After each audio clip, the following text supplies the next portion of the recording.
slow, you can still go. Even when there's no hope, you can still go. I never answer to no, man, I still go. Welcome to On the Clock, the show where we explore the world of Warmachine in 15 minutes or less. My name's Kevin, I'll be your host for today, and we are talking to Gaston of the Advanced Maneuvers crew, a good friend of mine, and I figure for our very first episode, we're going to spend these 15 minutes going over the concept that I would imagine a lot of people are facing right now when it comes to the Warmachine game and community, and that's the aspect of a returning player, somebody who's coming back. So, Gaston, I had you come on because you're a member of the crew, so you're a lucky victim. You kind of get conscripted, but more so from the perspective of, if I remember correctly, you started Warmachine all the way back in Mark 1. Went through Mark 1, went through Mark 2, had a little bit of Mark 3, and then stepped away. Can you kind of step us through, like, not necessarily the pedigree of your experience in Warmachine, but like how did you enjoy, or how did you participate in Warmachine before you stepped away? Yeah, absolutely. Thank you for having me on. I really appreciate kind of stepping back into the world of Immerin. So I actually did start back in the Mark II field test era, which I believe was circa 2010, if memory serves correctly. Yeah, just slightly And before it actually launched. yeah, everything was still in PDF form. And then it was the following year is when they did effectively a codex a month, one for each faction. And even though I'm, well known for Protectorate, my first faction was actually Scorn, believe it or not, back then. I did not know And that.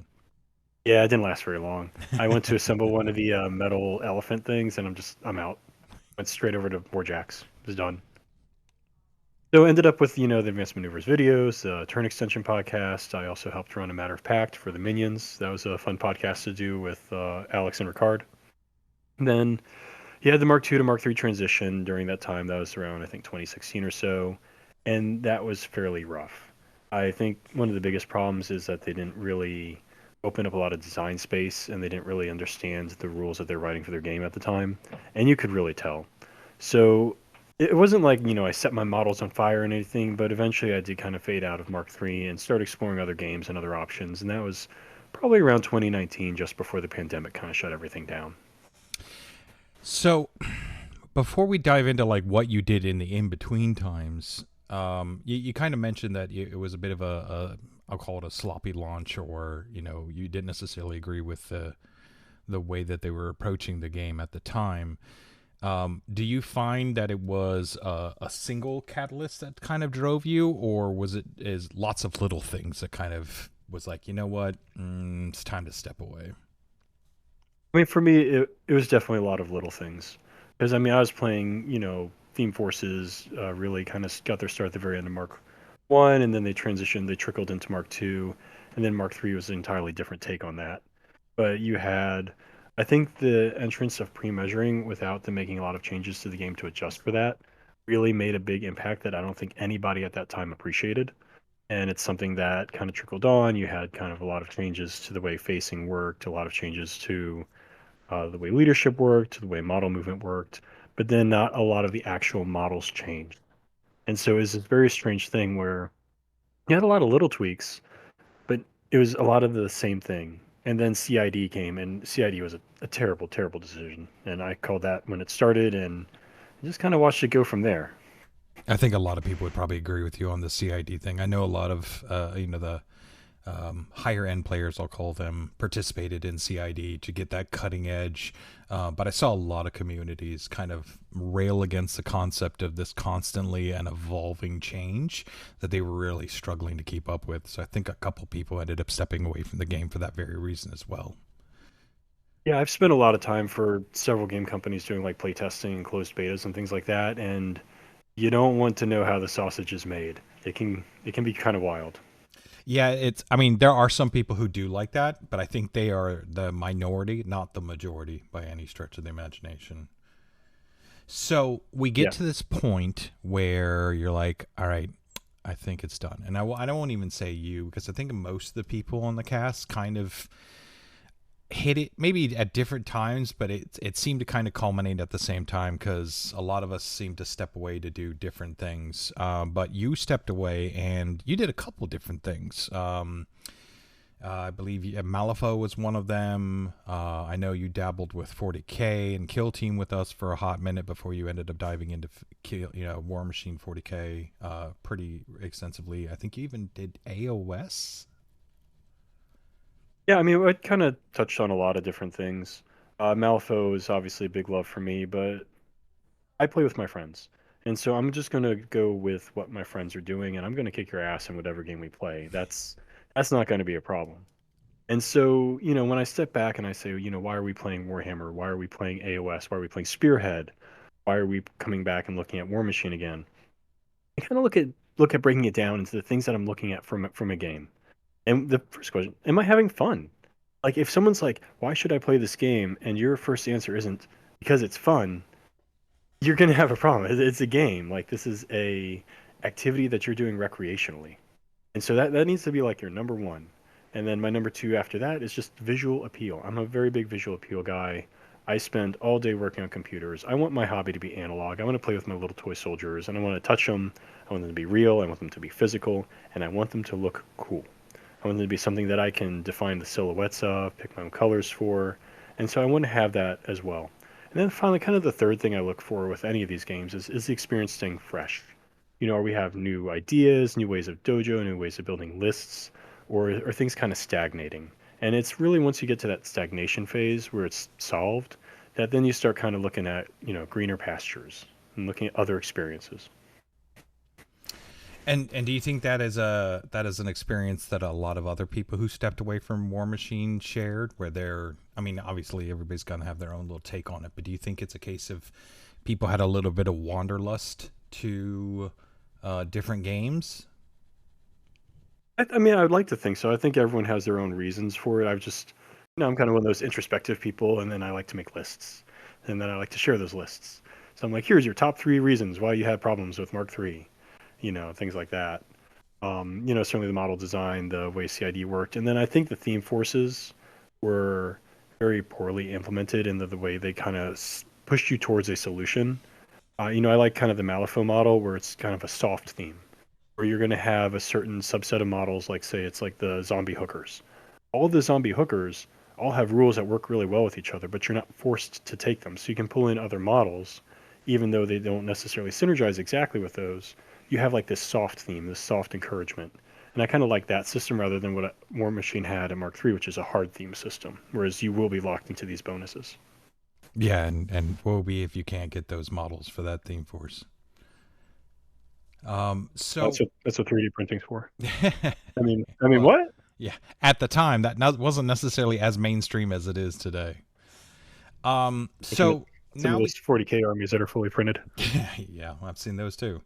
I think at Adepticon I saw a completely 3D printed Grey Knights army, and it was one of those. As well they should be. Well, you see it at a distance and you're like, oh, that's Grey Knights, and you get close and you're like, wait a minute. So then we get into this realm now where you and I are getting back in. I think Trig or Tony, kind of pulled us back in. I will admit that he tried pulling me back in like 2 years ago, and I had a bit of a soured experience, but came back anyways. And then I know he's been kind of playing with you on War Table every once in a while. Is it a case of you were coming back because you saw the light of SFG taking over Warmachine, and now that it's in new hands, you're excited about it? Or is it a case of the new armies really excited you? Or is it literally just, hey, my friends are playing it, I guess I'll give it a shot again? Well, I mean, I think I had kind of a bit of a roller coaster return because even though, I stopped playing on a regular and I started making other games, he and I never quit playing entirely. We were always kind of poking at each other online a little bit. And I'll do the war table with him because he's my buddy. I don't particularly like playing games online. Did a bunch of Malifaux online during the pandemic, but once you get above like 10 models, it gets very icky, very clunky. Mm-hmm. So, but we certainly picked up Mark IV together. I started with Dusk because I was told to be the elf guy. Everyone wants to be Who would the tell elf you that? guy. No matter what game I play, it is ridiculous. So Played with Dusk, and there's no financial commitment there. Just played it online. But anytime, you go back to that little three checklist, I don't like the way Dusk looks. I don't, they don't, the visual appeal isn't there for me. Like I look at what's the colossal, the Archangel, or whatever they call their colossal. I don't know where the head is on that thing. Like I can't figure it Oh, out. Phantasm. There we go, Phantasm, Archangel, it's the same shit. Um, Fantasy names, no one cares. I can't find the head on it. It's ridiculous. So, and I had that same problem with Chimera, and for me, it was in a lot of that earlier Mark IV stuff. They were either just kind of replicating, the of pre-looks with Signar and with Kador, or they were taking a lot of that Warcaster Neo Mechanica, I think was the name of the game, Hmm. taking that aesthetic and trying to pull it forward, and it just didn't appeal to me. So after a couple rounds with Dusk, I eventually got physical models with Kador, and I actually love them. They are exactly what I want. They have a clean silhouette. You're able to identify them very easily. They're not a hot mess of too much detail. So that's me personally. Everyone, you have your own opinions on your own models, but at the end of the day, you got to stare at the things as you paint them and you push them across the table. So visual appeal, number one. Yeah. But if you took that wait and see approach, I think you're 100% right. Now is a much healthier time to come back to the game than it was at the launch of Mark IV. And I think that is, Privateer Press, they look like a company on the brink, and they probably were. And the 3D printing, that was very risky. And you see that with a lot of the earlier stuff. And now that they've kind of had a couple years, some different production cycles, they're able to work on the material. A lot of the newer stuff doesn't have those same flaws that the original models had. So if you're, wait and see, smart, thumbs up. I do not argue with that at all. But you think it's for those who have been waiting and seeing? Do you think it's time to give it an honest try, or do you think there's still a realm of wait and see available? I think that now is probably at the inflection point where you should look at it. I know it was very controversial to Legacy, a lot of the original armies, and I kind of take the stance of this is a whole new game. And so, yeah, if it's Mark IV, I'm going to be playing a Mark IV army. I'm not going to be looking backwards and trying to keep my Mark III stuff and drag it along with me. That's not my mindset, and that's I don't think the company's mindset either. They're just kind of supporting it because they won't have a player community if they don't. But what you find is, when you launch these games, you have to build a foundation, and that building that foundation takes a lot of time because, these are physical things. You have to produce them, you have to make them, but they also require a certain amount of depth of releases in order for you to have replayability within the faction, in order for you to have questions that you can ask your opponent, in order for you to have answers that you can give to your opponent's questions. You have to have that depth of release. That takes a lot of time. It takes years to build up that. And now I think they've laid down that foundation. Now they're going back. They're adding in, grave diggers, they're adding in old Umbri. They're thankfully delaying trolls because no one wants to deal with that. Um, and now you're getting that second army. Now you're starting to see them say, okay, we've laid our foundation with the original stuff. It all follows the rules. How can we add design space into these rules? How can we, have the airdrops from the gravediggers? How can we have shapeshifters represented on the table? So now you have, you're able to go deeper into the game now that you've laid that core foundation. So that's why it makes it much better now than like 2 years ago when it all launched. Gotcha. So good on you for waiting and checking it out. But if you've been on the edge, maybe it's time to actually give it a look and see if you actually are interested. There may be people who just don't want to come back, and that's perfectly okay too. Yeah, and I'm going to put out a bit of a controversial take here. So one of the biggest things that was like, oh no, what are they doing? And the transition from Mark III to Mark IV was unit movement. And the way that, you pick a model, you move it, and everyone pops over to it. It's weird. It's unintuitive. It is poorly thought out. It is not a very good representation of real life moved onto the tabletop. That being said, it was a great change to make to the game. And it's pretty weird. It's a very weird thing to say, but hear me out here. One of the things I touched upon originally was the transition from Mark II to Mark III was that idea of pre-measuring. If you never played the game back then, you were only ever allowed to pre-measure caster's control area. So you saw players doing a lot of trigonometry on the table, jumping through a lot of hoops. But what that did is that added in a lot of risk into, the measurement cycle. You could kind of guess things, but you wouldn't know until you were committed. When you add in pre-measuring, that's great for bringing in new people, that's great for making accessibility, but they didn't make any changes to the game to add risk back in. So now when you have this unit movement, now this model is going to move 5 inches, but all these other models in the unit can pop 2 inches from them. You have the length of their base, and now it makes that pre-measuring that much harder. It makes angles that much harder to work with, especially with ranged units. And so adding in that variability, that unpredictability of measuring is actually, I think, really, really good for the game, and something I think the game needs more of. Interesting.